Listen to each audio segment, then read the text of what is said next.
Kembali di Tajuk Rencana, berbagi cerita dan berita untuk Indonesia yang lebih baik, bersama saya Iman Soleh, di Mata Milenial Indonesia TV, Matanya Indonesia. Tajuk Rencana kembali akan memperbincangkan 10 berita yang menjadi perbincangan dalam 1 minggu terakhir. Berita pertama, pemberian fasilitas hotel untuk isolasi mandiri bagi anggota dewan hingga staf yang terpapar virus corona. Sejak terjadi peningkatan angka kasus penyebaran virus COVID-19, isolasi mandiri adalah alternatif langkah penyembuhan ketika rumah sakit penuh menampung pasien COVID-19. Banyak pasien yang melakukan isolasi mandiri di rumah mereka masing-masing atau hotel menjadi pilihan alternatif untuk dijadikan tempat isolasi mandiri. Banyak hotel bersedia dijadikan tempat isolasi mandiri dengan protokol kesehatan yang ketat. Pilihan ini diambil pihak hotel ketika pada masa pandemi seperti ini, banyak hotel menghadapi resiko rendahnya okupansi atau bahkan resiko penutupan. Baru-baru ini, beberapa anggota Dewan Perwakilan Rakyat meminta kepada pemerintah agar anggota Dewan yang terpapar COVID-19 menjalani isoman di hotel-hotel berbintang. Permintaan ini disampaikan atas kekhawatiran mereka setelah mengetahui bahwa bed occupancy rate atau BOR menembus angka 90%. Permintaan ini menimbulkan pro dan kontra karena dianggap para anggota dewan tidak empati terhadap situasi pandemi COVID-19 yang masih terus berlangsung hingga saat ini. Permintaan ini menuai kritik dari berbagai pihak, bahkan kritik dari anggota dewan sendiri, karena dianggap berlebihan mengingat saat ini tidak sedikit masyarakat bawah yang kesulitan memperoleh layanan kesehatan. Akan lebih tepat jika fasilitas tersebut dialokasikan untuk kalangan rakyat bawah. Pemerhati Masyarakat Peduli Parlemen Indonesia, Lucius Karus, mengatakan bahwa wakil rakyat atau anggota dewan semestinya dapat berempati dengan situasi dan kondisi yang dialami oleh masyarakat. Lucius mengatakan sebagai wakil rakyat, seharusnya mereka berempati pada masyarakat kelas bawah yang justru memerlukan fasilitas-fasilitas kesehatan yang saat ini sangat terbatas. Selama pandemi COVID-19, DPR terus-menerus mengeluarkan kontroversi terkait fasilitas khusus bagi anggota DPR yang kemudian menuai kritik dari publik. Misalnya, DPR pernah menggelar tes PCR khusus anggota DPR, vaksinasi bagi anggota DPR dan keluarganya, hingga plat nomor khusus anggota DPR, hingga muncul usulan rumah sakit khusus bagi pejabat. Menurut Lucius, fasilitas-fasilitas yang diberikan kepada anggota DPR tersebut menunjukkan wajah parlemen yang tidak peduli, tidak sensitif, dan bahkan tidak berempati pada kondisi dan situasi pandemi COVID-19 saat ini. Berita kedua, aparat TNI injak kepala warga Papua. Papua kembali menjadi perbincangan setelah ramai isu tentang gangguan keamanan di Papua dan isu penolakan terhadap otonomi khusus. Baru-baru ini muncul berita terkait tindakan kekerasan terhadap warga Papua yang dilakukan oleh oknum TNI. Beredar viral sebuah video yang memperlihatkan tindakan 2 oknum anggota TNI AU yang menindih dan menginjak kepala seorang warga Papua. Menurut kabar yang beredar dan keterangan yang dikeluarkan oleh pihak TNI, kejadian ini bermula ketika seorang warga Merauke yang diduga mabuk terlibat percekcokan dengan seorang pedagang. Lalu kemudian datang kedua oknum TNI yang bermaksud melerai dan mengamankan warga Merauke tersebut yang kemudian melakukan tindakan menginjak kepala seperti yang tersebar dalam video yang berdurasi sekitar 1 menit tersebut. Peristiwa ini memunculkan protes baik dari netizen atau dari pegiat hak asasi manusia yang dilakukan oleh TNI. Setelah kejadian tersebut, Panglima TNI merespon dan mengambil langkah dengan mencopot Komandan Lanut Merauke serta Komandan Satuan Polisi Militer Lanut Merauke. Sementara itu, pihak Lanut Merauke telah menahan kedua oknum yang melakukan tindakan kekerasan tersebut. Peristiwa Merauke menunjukkan bahwa betapa sensitifnya isu Papua selama ini, yang bisa berkembang dan meluas kepada permasalahan separatisme dan hak asasi manusia. Dalam peristiwa Merauke, sebaiknya pemerintah memberikan penjelasan bahwa tindakan kedua oknum TNI tersebut bukan mencerminkan kebijakan pemerintah khususnya TNI terhadap masyarakat Papua secara umum. Selanjutnya, TNI harus lebih meningkatkan pembinaan kepada anggotanya, khusus yang bertugas di Papua, agar tindakan dan kekerasan yang berlebihan lainnya tidak terjadi lagi di masa mendatang. Berita ketiga, pemerintah berlakukan PPKM level 4. Kasus COVID-19 belum turun.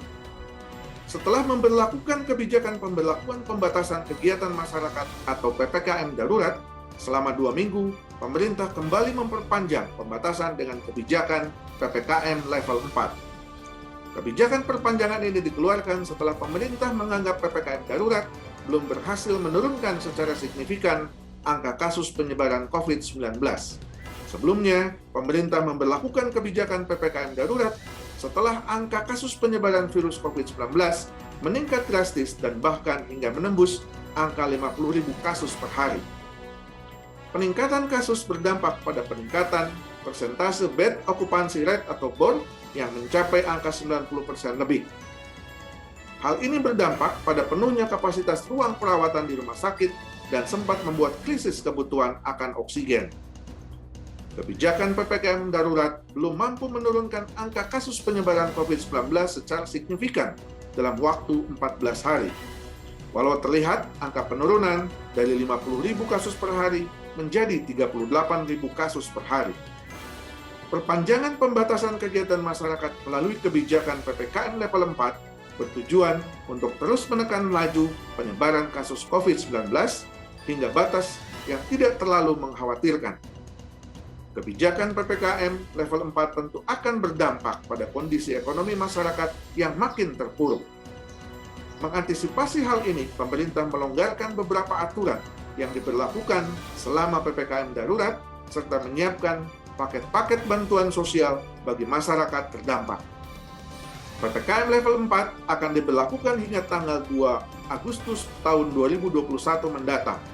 Kebijakan ini diharapkan efektif semakin menurunkan angka kasus penyebaran COVID-19. Hal ini tentunya akan berhasil jika masyarakat turut serta membantu dengan cara disiplin terhadap protokol kesehatan dan menjadikan sebagai kebiasaan pada masa pandemi COVID-19. Berita keempat, polemik keberadaan agama Bahai. Pernyataan Menteri Agama Yakut Holil Kaumas yang mengucapkan selamat Hari Raya Nowruz kepada penganut agama Bahai menuai kontroversi.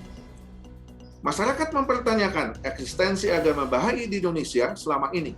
Bahkan, beberapa menyatakan bahwa agama Bahai adalah agama baru yang dianggap sesat dan melecehkan umat Islam. Untuk diketahui, sebelumnya pada tahun 2014, Menteri Agama Republik Indonesia Lukman Hakim Saifuddin menegaskan eksistensi dari agama Bahai di Indonesia.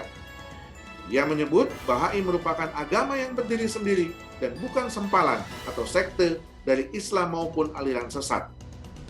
Berdasarkan Undang-Undang 1/PNPS/1965 dinyatakan agama Bahai merupakan agama di luar Islam, Kristen, Katolik, Hindu, Buddha, dan Konghucu yang mendapat jaminan dari negara dan dibiarkan adanya sepanjang tidak melanggar ketentuan peraturan perundang-undangan. Menteri Agama pada waktu itu berpendapat bahwa Bahai sebagai warga negara Indonesia berhak mendapat pelayanan kependudukan, hukum, dan lain-lain dari pemerintah. Dilansir dari berbagai sumber, agama Bahai sebenarnya sempat dilarang di Indonesia. Hal itu setelah Presiden Soekarno mengeluarkan Kepres nomor 264 tahun 1962. Kepres tersebut selain melarang agama Bahai, juga melarang Freemansori dan segala turunannya. Pada masa pemerintahan Presiden Abdurrahman Wahid, dikeluarkan Kepres nomor 69 tahun 2000, tanggal 23 Mei 2000, yang mencabut Kepres 264/1962, sehingga kelompok organisasi dan kelompok Bahai dibolehkan keberadaannya di Indonesia. Melihat Kepres tersebut dapat diartikan bahwa Bahai diakui keberadaannya sebagai sebuah kelompok agama dan bukan merupakan aliran atau sekte dari agama lain yang ada di Indonesia. Berita kelima, 2 juta data nasabah BRI Life bocor ke publik. Data nasabah asuransi BRI Life diduga bocor dan dijual secara online. Dugaan tersebut muncul setelah sebuah akun Twitter yang bernama Under the Bridge mengunggah gambar dan video 30 detik sebagai bukti kebocoran tersebut.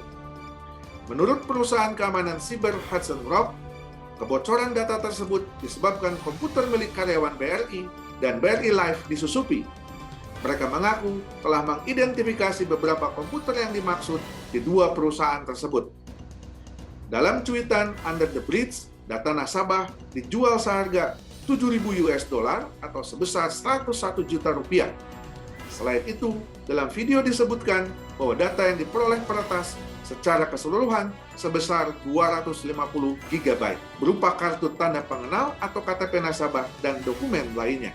Kasus dugaan bocornya data 2 juta nasabah PT Asuransi BRI Life menjadi lampu merah bagi pemerintah untuk memperkuat regulasi keamanan data pribadi masyarakat.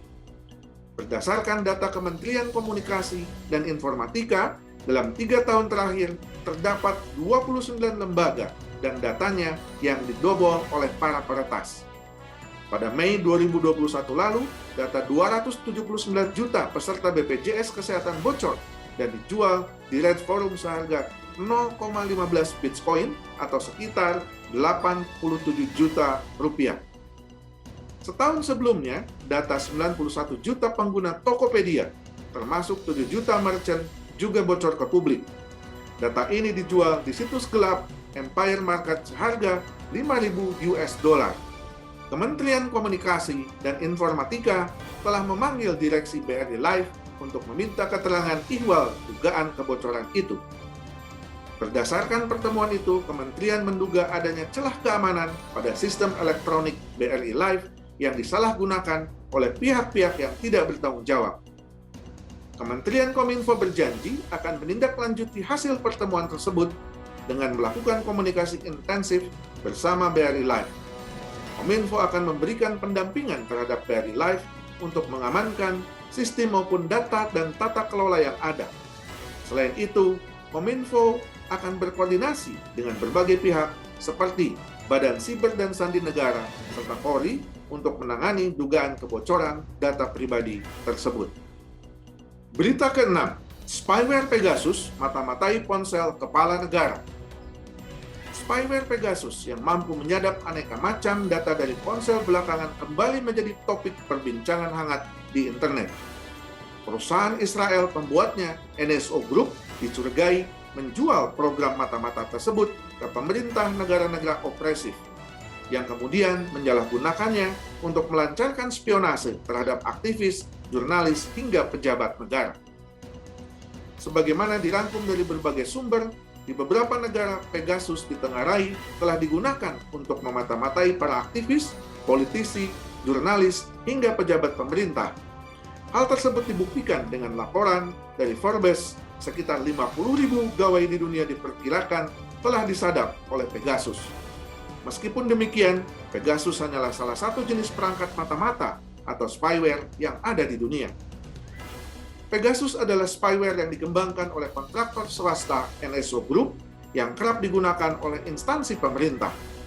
Program itu menginfeksi ponsel target dan mengirimkan kembali data, termasuk foto, pesan, dan rekaman audio atau video. NSO Group mengatakan bahwa perangkat lunak apapun dapat dilacak oleh Pegasus, mengutip dokumen NSO Pegasus. Spyware Pegasus juga diklaim tidak bisa dilacak balik oleh siapapun. Singkatnya, NSO Group berusaha membuat produk yang memungkinkan pemerintah memata-matai warganya.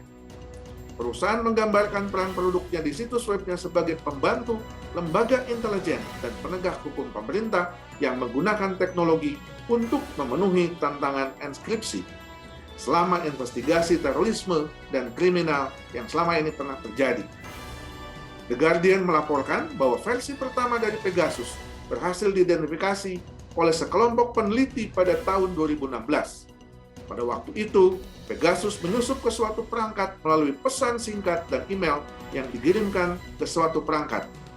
Dalam pesan singkat tersebut, pengguna Pegasus mengajak pengguna perangkat untuk memijit suatu link yang di dalamnya terdapat spyware Pegasus. Melihat fenomena tersebut, sebaiknya pemerintah harus memulai dan mewaspadai kemungkinan-kemungkinan jika Pegasus melakukan peretasan terhadap pejabat pemerintah atau pihak-pihak yang berkepentingan dengan rahasia negara. Berita ke-7, rasio wirausaha Republik Indonesia kalah dari Thailand dan Singapura. Menteri Koperasi dan UMKM Mas Duki mengatakan rasio kewirausahaan Indonesia baru 3,47% saat ini. Angkanya masih di bawah beberapa negara di Asia lain. Teten menjelaskan, rasio kewirausahaan di Thailand mencapai 4%, Malaysia 4,74%, dan Singapura bahkan menembus angka 8,76%. Bahkan rasio kewirausahaan di negara maju tembus hingga 12%. Menteri Koperasi mengatakan pemerintah menargetkan rasio kewirausahaan Indonesia mencapai 3,9% pada tahun 2024. Hal ini tertuang dalam Rancangan Pembangunan Jangka Menengah Nasional atau RPJMN tahun 2020 hingga tahun 2024. Pemerintah juga sedang mendorong ekspor produksi UMKM. Ini dikarenakan ekspor UMKM baru 14% dari total nilai ekspor. Tentu berbanding jauh dengan Jepang yang ekspor UMKM-nya mencapai 54% dan Cina yang sudah menyentuh 70%. Di Indonesia, kata Teten, kebanyakan UMKM baru memproduksi bidang makanan. Sedangkan UMKM di negara-negara lain sudah sangat masif memproduksi kreatif di sektor teknologi. Teten menegaskan pihaknya terus berupaya mendorong pelaku UMKM dalam negeri menjadi lebih kreatif, khususnya untuk menghasilkan produk dan bisa terhubung dengan rantai pasok industri. Apalagi, baru sebanyak 4,1% UMKM yang terhubung dalam rantai pasok industri. Saat ini pemerintah sedang gencar melakukan sosialisasi terkait Undang-Undang Nomor 11 Tahun 2020 tentang Cipta Kerja yang salah satu klasternya adalah UMKM. Pemerintah berencana membuat regulasi yang mempermudah sektor UMKM dalam mengembangkan usahanya. Hal ini diharapkan mampu mendorong UMKM lebih siap berkompetensi, tidak hanya pengembangan usaha di dalam negeri, tetapi mampu berkompetisi di luar negeri, minimal pada regional ASEAN. Berita ke-8, prestasi Indonesia di Olimpiade Tokyo. Indonesia masih berada di dalam peringkat ke-19 dalam daftar perolehan medali Olimpiade Tokyo hingga hari Minggu tanggal 25 Juli pukul 22.30 waktu Indonesia bagian Barat. Posisi tim merah putih tidak berubah seperti pada hari kedua penyelenggaraan Olimpiade Tokyo, bedanya jumlah medali Indonesia justru bertambah. Melansir laman resmi Olimpiade, jumlah medali Indonesia bertambah menjadi 2 dengan rincian 1 perak dan 1 perunggu. Kepingan medali perak baru saja diraih oleh Eko Yuli Irawan pada hari Minggu dari cabang olahraga angkat besi Olimpiade Tokyo 2021. Kepingan medali tersebut diraih Indonesia pada saat Indonesia berprestasi dalam bidang angkat besi.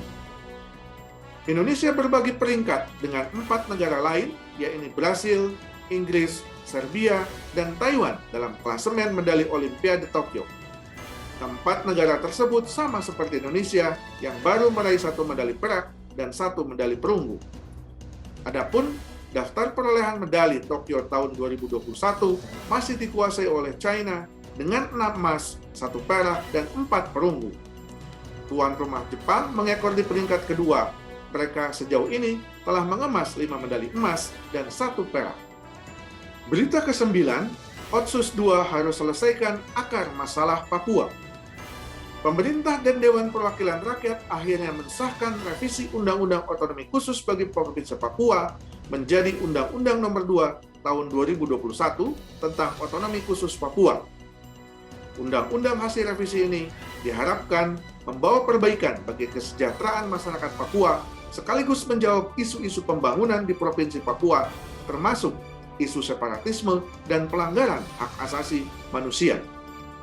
Undang-undang ini juga memperpanjang pemberlakuan dana otonomi khusus yang semula harus berakhir pada November tahun 2021, diperpanjang lagi hingga tahun 2022. Revisi Undang-Undang Otonomi Khusus bagi Papua tidak serta-merta dipandang mampu menjawab permasalahan Papua saat ini. Bahkan, beberapa kelompok masyarakat Papua memunculkan penolakan terhadap keberlanjutan penerapan otonomi khusus bagi Papua. Kelompok masyarakat Papua yang menolak ini beranggapan bahwa otonomi khusus bukanlah jawaban atas permasalahan Papua saat ini. Otonomi khusus bahkan dianggap sebagai potensi konflik di tengah isu pemerataan pembangunan Papua, dan isu separatisme. Selama 20 tahun pelaksanaan otonomi khusus bagi Papua, pemerintah berhasil mempercepat pembangunan infrastruktur di Papua. Pembangunan fasilitas pemerintahan, kesehatan, dan pendidikan adalah pembangunan infrastruktur yang mudah terlihat. Pada masa pemerintahan Presiden Joko Widodo saat ini, pembangunan infrastruktur semakin diperluas dengan membangun jalan untuk menghubungkan antar wilayah Papua dengan tujuan semakin meningkatkan laju pertumbuhan ekonomi melalui sektor perdagangan. Papua menjadi bagian yang tidak terpisahkan dari Negara Kesatuan Republik Indonesia sejak tahun 1969 melalui penentuan pendapat rakyat atau PPRA. Sejak saat itu pula, bagi sebagian kelompok masyarakat yang menolak hasil PPRA memunculkan isu separatisme melalui organisasi Papua Merdeka. Kelompok yang menolak menganggap PPRA adalah siasat pemerintah Jakarta untuk mencaplok Papua atas dasar kepentingan sumber daya alam. Isu separatisme semakin menjadi konflik terbuka dan menjadi internasional ketika terjadi ketimpangan pemerataan pembangunan dan ekonomi. Pemerintah lebih sering menjawab permasalahan penyelesaian melalui pendekatan keamanan dan operasi militer. Otonomi khusus seharusnya mampu menjawab dan meredam isu separatisme dan pelanggaran hak asasi manusia dengan langkah yang strategis dan menyeluruh untuk menyelesaikan konflik separatis secara tuntas. Pendekatan kesejahteraan adalah kunci penting dalam penyelesaian konflik separatis di Papua serta peran diplomasi dalam forum internasional. Selain itu, pemerintah harus mengubah pola operasi militer secara penuh dan menggabungkan operasi teritorial dalam penyelesaian konflik separatis di Papua. Sejalan dengan tujuan otonomi khusus bahwa pembangunan di Papua adalah untuk meningkatkan kesejahteraan rakyat Papua yang rukun, harmonis, berdasarkan hukum, serta penghormatan dan perlindungan terhadap hak asasi manusia. Oleh karena itu, kebijakan otonomi khusus bagi Papua hasil revisi harus membuka peluang dialektika antara pemerintah pusat dengan masyarakat Papua. Hal ini akan bermanfaat bagi upaya membangun Papua dan masyarakatnya untuk meningkatkan kesejahteraan dan kemajuan Papua. Berita ke-10, Dr. Paru minta rakyat waspada terhadap fenomena long COVID. Perhimpunan Dokter Paru Indonesia meminta masyarakat untuk mewaspadai gejala long COVID yang bisa saja menyerang pasien maupun penyintas meski telah dinyatakan negatif. Gejala yang ditimbulkan dari long COVID ini seperti pelemahan fisik secara umum, sesak napas, nyeri sendi, nyeri otot, batuk, diare, serta kehilangan penciuman dan pengecapan. Gangguan kesehatan berkelanjutan usai terinfeksi corona atau long COVID-19 bisa berlangsung selama berbulan-bulan. Gangguan ini berasal dari kelainan yang menetap pada organ akibat serangan virus. Gangguan ini bukanlah virus yang tersisa, melainkan kelainan menetap secara anatomik. Kelainan ini mempengaruhi fungsi organ di dalam tubuh. Beberapa laporan yang diterima menyebutkan gangguan ini terjadi di hampir semua populasi, namun dengan jumlah persentase yang berbeda-beda. Hanya saja, terdapat pasien dengan risiko tinggi akan gangguan ini, di antaranya pasien dengan komorbid, orang usia lanjut, dan orang yang memiliki potensi penyakit kronis. Kualitas kesehatan penyintas COVID-19 sebelum terpapar dapat menentukan besar peluang terjadinya gejala sisa yang berkelanjutan. Jika seseorang sudah terbiasa berolahraga, serta kondisi psikis dan fisiknya baik, kemungkinan besar pada fase pasca COVID, orang tersebut dapat kembali menjalani hidup dengan normal. Namun, tentu saja ada kondisi tertentu yang harus dipenuhi untuk makin meminimalisasi peluang terjadinya gejala long COVID. Hingga sejauh ini, jumlah penyintas COVID-19 yang mengalami long COVID sampai 1 bulan berada di angka 53,7%. Kemudian, yang mengalami gejala lanjutan selama 1-6 bulan sekitar 43,6%, dan yang lebih dari 6 bulan sekitar 2,7%. Masyarakat untuk segera berkonsultasi ke dokter jika merasakan gejala long COVID. Gejala yang paling sering dirasakan adalah mudah lelah, batuk, nyeri otot, sakit kepala, gangguan tidur, dan nyeri sendi. Tetap saksikan Tajuk Rencana bersama saya Iman Soleh di Mata Milenial Indonesia TV, Matanya Indonesia.